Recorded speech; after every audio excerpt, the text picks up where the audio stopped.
Good morning बच्चों। आज अपन lesson number 4 का दूसरा टॉपिक पढ़ेंगे। ठीक है। अब कल आपने पढ़ा था कि पादप जनन की विशिष्ट विधियां कौन कौन सी है। जो पादप है उसमें जनन की विशिष्ट विधियां कौन कौन सी है। तो हमने सबसे पहले पढ़ा था असंजनन। ठीक है। दूसरा कौन सा है? अनिषेक बीजता। कौन सा है? अनिषेक बीजता। ठीक है। तो ध्यान भी रखना है क्योंकि ये 2019 में क्वेश्चन आया हुआ है। अनिषेक बीजता किसे कहते हैं? ठीक है। तो अनिषेक बीजता और असंजनन दोनों अलग अलग है। असंजनन होता है एपोमिक्सिस, जबकि अनिषेक बीजता को क्या कहा जाता है? एगेमोस्पर्मी कहा जाता है। क्या कहते हैं? एगेमोस्पर्मी। अर्थात यहां ए का मतलब हो गया बिना और गेमस का मतलब होता है निषेचन। ठीक है। और स्पर्मी का मतलब होता है बीज।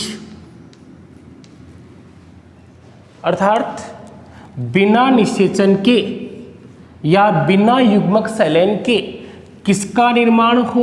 बीज का निर्माण हो तो उसे क्या कहते हैं? अनिषेक बीजता। क्या डेफिनेशन हो गई? बिना युग्मक सैलेन, बिना युग्मक सैलेन या बिना निषेचन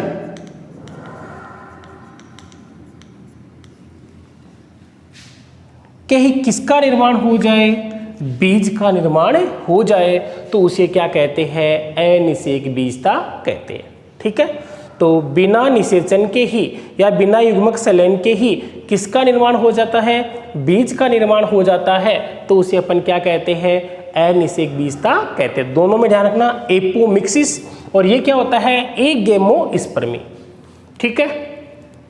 अब यहां बात करेंगे तो जो भी प्लांट बनेगा, अगर वो प्लांट 2n है तो बनने वाला जो बीज है वो भी कौन सा होगा? 2n ही होगा, क्योंकि इसके अंदर क्या नहीं होता है? अर्धसूत्री विभाजन नहीं होता है। क्या नहीं होता है? अर्धसूत्री विभाजन नहीं होता है। अर्थात बिना युग्मक सैलेन से ही किसका निर्माण हो जाता है?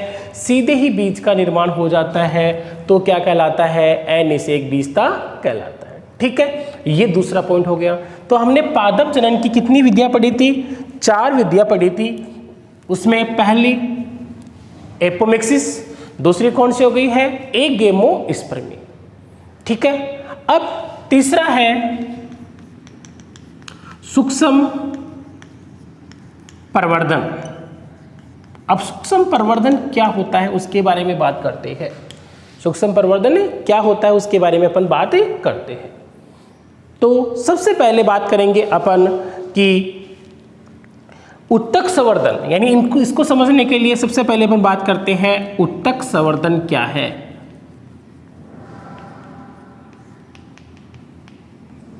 उत्तक संवर्धन क्या है? तो किसी भी कर्तोतक को, किसी कर्तोतक, अर्थात कर्तोतक का अर्थ होता है एक्सप्लांट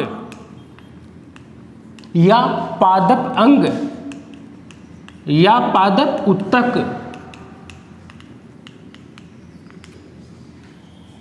किसी भी कर्तोतक। अब कर्तोतक का अर्थ होता है तो उसे अपन क्या कहते हैं? एक्सप्लांट भी कहते हैं, या पादप का कोई अंग है, या पादप का कोई भाग है, या पादप का कोई उत्तक है।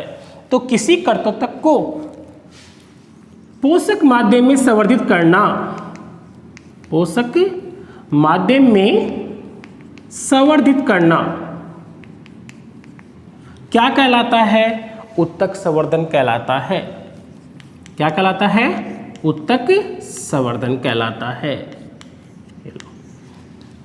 तो किसी भी कर्तोतक को पोषक माध्यम में संवर्धित करना क्या कहलाता है? उत्तक संवर्धन कहलाता है। तो सबसे पहले हमने किसके बारे में बात की? उत्तक संवर्धन। अब किसी भी पादप को यानी कर्तोतक को पोषक माध्यम में लगाया जाता है। किसमें लगाया जाता है? पोषक माध्यम में लगाया जाता है। यानी किसी प्लांट को जब आप पोषक माध्यम में लगाते हो तो उसमें पहले किसका निर्माण होता है? केलस का निर्माण होता है। किसका निर्माण होता है? केलस। अब आपके मन में क्वेश्चन है केलस क्या होता है? तो सबसे पहले हमने किसके बारे में पढ़ा? उत्तक संवर्धन के बारे में पढ़ा। तो किसी कर्तोतक को पोषक माध्यम में संवर्धित करना क्या कहलाता है? उत्तक संवर्धन। फिर अगर पोषक माध्यम का यूज करते हैं तो उसमें किसका निर्माण होता है? केलस या प्रोह का निर्माण होता है। अब केलस क्या होता है? तो आप क्या बताओ इसकी डेफिनेशन? अविभेदित कोशिकाओं के समूह को, अविभेदित कोशिकाओं के समूह को क्या कहते हैं?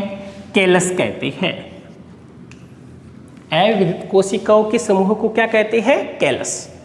तो देखो दो डेफिनेशन हो गई यहाँ पर। पहली है उत्तक संवर्धन। उत्तक संवर्धन में क्या हुआ कि किसी कर्तोतक है जिसको पादप अंग उत्तक ये कहेंगे, उसको पोषक माध्यम में संवर्धित किया तो क्या कहलाता है? उत्तक संवर्धन कहलाता है। जब पोषक माध्यम का यूज करते हैं तो किसका निर्माण होता है? केलस का निर्माण होता है। और केलस क्या होता है? अविभेदित कोशिकाओं के समूह को क्या कहते हैं? केलस। क्या कहते हैं? केलस। अब सूक्ष्म प्रवर्धन क्या होता है? अब इसकी डेफिनेशन देखिए आप। उत्तक संवर्धन द्वारा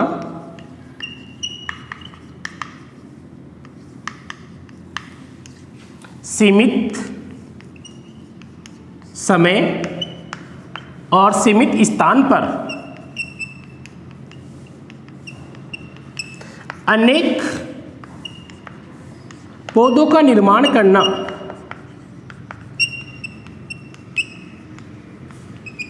क्या कहलाता है? सूक्ष्म प्रवर्धन कहलाता है।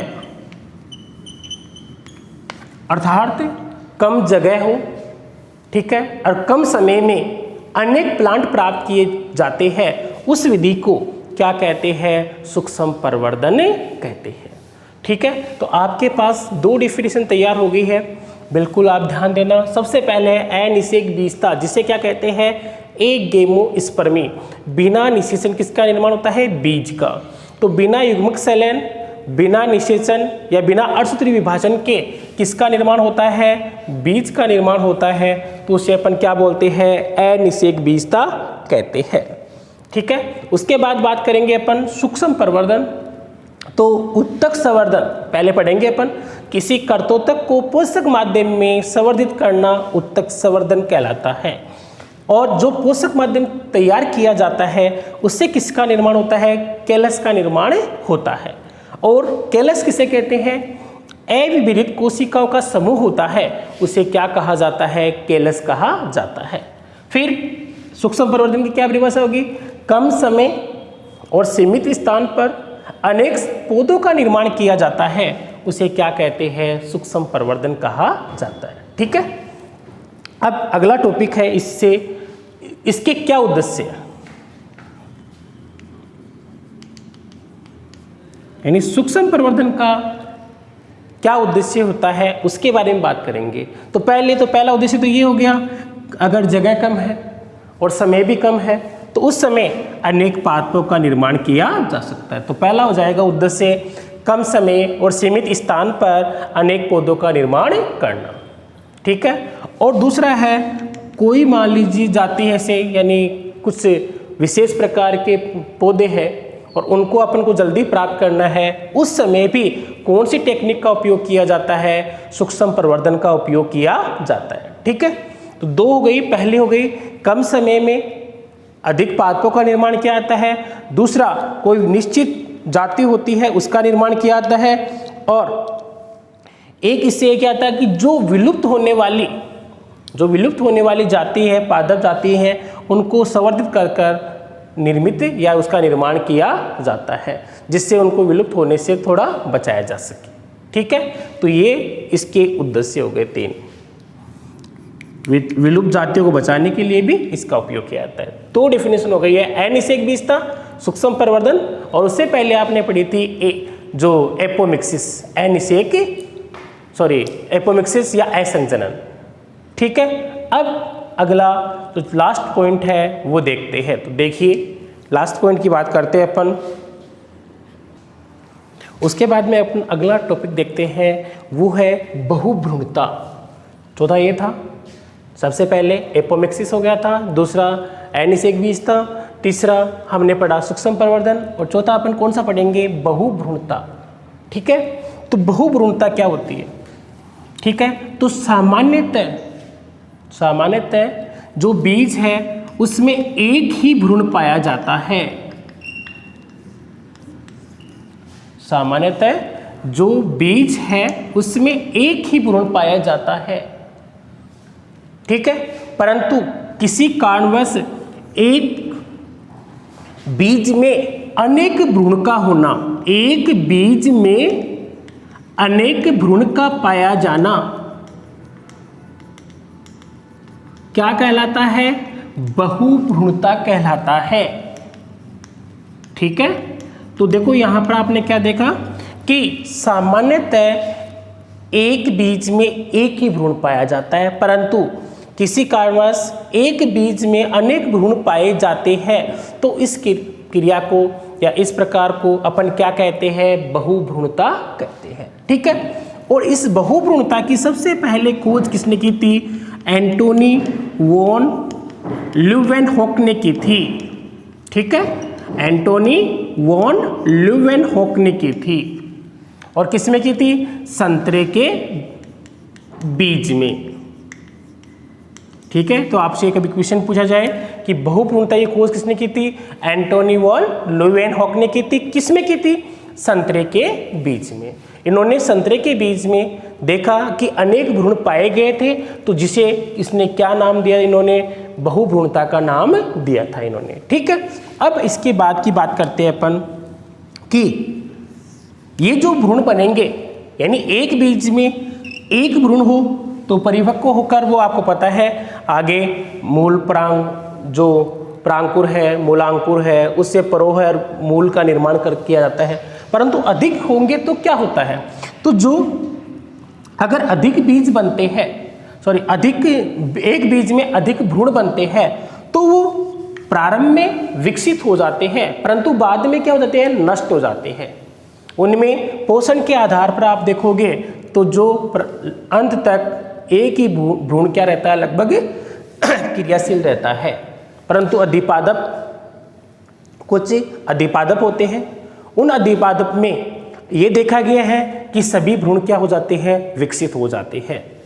तो एक बीज में अनेक भ्रूण का पाया जाना क्या कहलाता है, बहुभ्रूणता कहलाता है। और इसकी खोज किसने की थी, एंटोनी वॉन ल्यूवेनहॉक ने की थी, और इन्होंने किसमें खोजा था, संतरे के बीज में। और जिम्नोस्पर्म में बहुभ्रूणता सामान्यतः देखा जाता है, यानी जिम्नोस्पर्म के पादपों में बहुभ्रूणता पाई जाती है अधिकतर। ठीक है, जबकि एंजियोस्पर्म होते हैं उनमें, जैसे प्लांट है उसकी बात करेंगे अपन, जामुन है, ठीक है, जामुन के अलावा आम है, नींबू है, इनके अंदर बहुभ्रूणता देखी गई है। ठीक है, तो हमने चारों पॉइंट पढ़ लिए हैं। पादप जनन की विशिष्ट विधियां कौन कौन सी हो गई है, पहला आप बोलोगे तो सबसे पहले असंजनन, दूसरा कौन सा हो गया है, अनिषेक बीजता, तीसरा हमने पढ़ा है सूक्ष्म प्रवर्धन, और चौथा हमने कौन सा पढ़ा है, बहुभ्रूणता। सबकी डेफिनेशन तैयार रखना। इसकी डेफिनेशन आपको बता दी, एक बीज में अनेक भ्रूण का पाया जाना क्या कहलाता है, बहुभ्रूणता। खोज इन्होंने की थी। और जिम्नोस्पर्म में सामान्यतः बहुभ्रूणता देखी गई है, जबकि एंजियोस्पर्म में कुछ प्लांट है जैसे नींबू है, इसके अलावा अभी जो जामुन है, नींबू है, उनके अंदर किस प्रकार की क्रिया पाई जाती है, बहुभ्रूणता क्रिया पाई जा सकती है। ठीक है, अर्थात एक बीज में अनेक भ्रूण का पाया जाना, और ये सभी विकसित नहीं हो पाते हैं और क्या हो जाते हैं, नष्ट। ठीक है, अब आज की टॉपिक से क्वेश्चन है, देखिए 2 क्वेश्चन है। असंजनन व अनिषेक बीजता में अंतर लिखिए। ठीक है, असंजनन व अनिषेक बीजता में अंतर लिखिए। और दूसरा क्वेश्चन है बहुभ्रूणता किसे कहते हैं? जो भी बच्चे वीडियो देख रहे हैं अपनी क्लास के, उनमें कुछ के जवाब आ रहे हैं, इसलिए जो भी वीडियो देखे तो जो अपनी क्लास के बच्चे हैं वो सभी दोनों क्वेश्चन के आपको क्वेश्चन लिख के नोटबुक में उसकी फ़ोटो खींच के मेरे व्हाट्सएप नंबर पर भेजनी है। ठीक है, तो सभी बच्चे इसका ध्यान रखें, और कोई भी प्रॉब्लम हो आज को इससे पहले वाले टॉपिक में या इसमें, तो आप मेरे को पूछ सकते हो। Thank you.